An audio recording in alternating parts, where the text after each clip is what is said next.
Hello internet and all who inhabit it. I am Dakota and this is my channel where I try to get my shit together.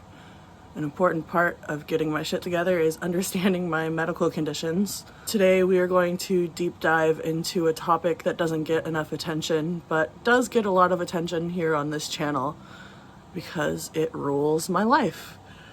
PMDD, Premenstrual Dysphoric Disorder. This can be a really intense condition that affects both physical and mental health, especially when it comes to moods and emotions. We are going to talk about the 4 phases of the menstrual cycle, but how they affect someone with PMDD. And we are also going to discuss the high risk of suicidal ideation in people with PMDD. This is a heavy topic, but I believe that it needs more light shed on it because knowledge is power. So grab a drink, get comfortable, let's get started. Before we get into the phases of the menstrual cycle, let's do an overview of what PMDD actually is. You've probably heard of PMS, premenstrual syndrome, but PMDD is more like the difficult, intense older cousin. PMS is a cousin that gets on your nerves. PMDD is the cousin that steals from your grandma and rides a motorcycle. For me, PMDD feels like a roller coaster I never volunteered to get on. I'll go through periods of normalcy, but then suddenly, during periods of my cycle, mood swings and emotional symptoms hit like a brick. PMDD affects 5 to 8% of menstruating people. The symptoms can be very, very severe. Things like irritability, anxiety, feelings of hopelessness, and deep, deep depression.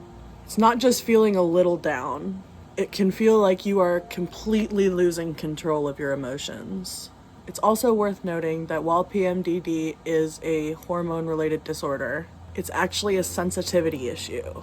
The body's response to normal hormonal changes are greatly exaggerated, especially in the luteal phase, which we will get into. Let's talk about the phases of the menstrual cycle for someone with PMDD. We're going to talk about what each phase looks like for someone with PMDD, and trust me, it can look vastly different from someone without the disorder. That is to say that if you are uneducated in the 4 phases of the menstrual cycle, perhaps you ought to learn about them for people without the condition as well. So first off is the menstrual phase. That is days 1 through 5, depends on the person. The menstrual phase is when your period begins. For someone with PMDD, this can actually become somewhat of a breather. A lot of people with PMDD actually report feeling relief when their period comes. The worst of the emotional symptoms have passed, but you're not totally out of the woods yet. For me, this phase is a strange combination of exhaustion and relief.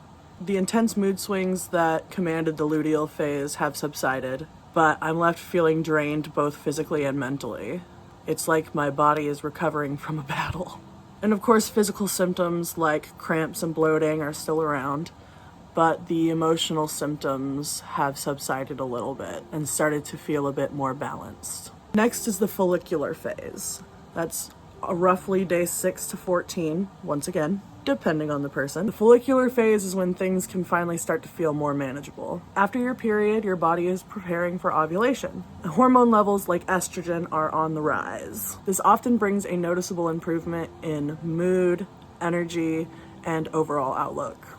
It can be almost disorienting how quickly things turn around. For me, it can feel like I'm in the depths of despair one week, and then the next week I feel optimistic and productive. It's like a reprieve from the storm, so I try to make the most of it. It's important to remember that while the follicular phase does bring a mental break, PMDD symptoms are still lurking. You may feel lighter, but the shift is temporary. Next is the ovulation phase. That is day 14 to 16, once again, depending on the person. Ovulation is when your body releases an egg, and it is another turning point for the cycle. Some people with PMDD can feel okay, but for others, the anxiety of the next phase starts to kick in. For me, it feels like a warning sign, like the luteal phase is right around the corner.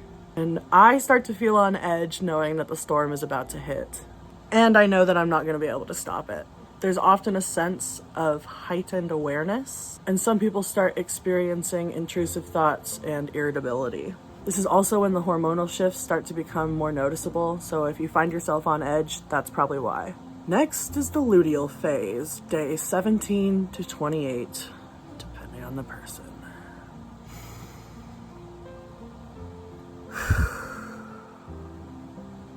For anyone with PMDD, it is the most challenging time of the month. It is the week or sometimes 2 weeks before your period. This is when PMDD symptoms hit the hardest. Mood swings, anger, deep depression, anxiety, you name it, it's there. For me, the luteal phase feels like I've been emotionally hijacked. I'll be fine one moment, and then in an instant, I will be overcome with rage or despair. And I'm not just being moody or hormonal, it is like my brain is against me. That's when the thoughts of hopelessness can really start to creep in. It's exhausting to the point where you feel like you are fighting your mental health every day. This is also the time when suicidal ideation becomes really concerning, which is why it's very important to have a support system during this phase. And yeah, it's time to talk about it. Suicidal ideation and PMDD. I want to take a moment to recognize the increased risk of suicidal ideation in people with PMDD. This is a really sensitive topic, but I think it's really, really important, crucial even. Studies have shown that people with PMDD are at a much higher risk of suicidal ideation and suicidal behaviors, especially during the luteal phase. The emotional pain that PMDD causes is very real. It's deep and sometimes unbearable. And if you're feeling that, you should know that you're not alone. I feel it too. I feel it a lot. 2 weeks every month. During my luteal phase, I feel completely hopeless. The hormonal changes, the emotional overwhelm can really make you feel like there is no way out. There is. It's so important to reach out to someone if you're feeling like that. Just know that you're not going to bother someone. You're not going to bother someone. Someone would rather listen to your problems than attend your funeral. It's brave to reach out, and it's brave to stay around for your friends and family. So, how do we manage PMDD? Well, it's not really a straightforward answer because everybody is different. Some people find relief through lifestyle change, including regular exercise, balanced diet, and reducing stress in life. Yeah, like that last one's super freaking easy. Others might need medical treatment to manage symptoms like antidepressants or hormonal treatment.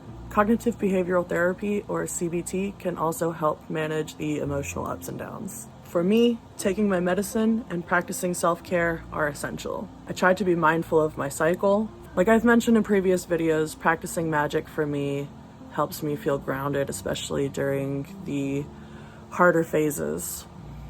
So those are 2 things that I do that help me manage my PMDD. I practice magic and I take my meds. So that was a short overview of how PMDD can affect your cycle. I hope this video could shed some light on how intense this condition can really be. If you or someone you know has PMDD, seek help, find help.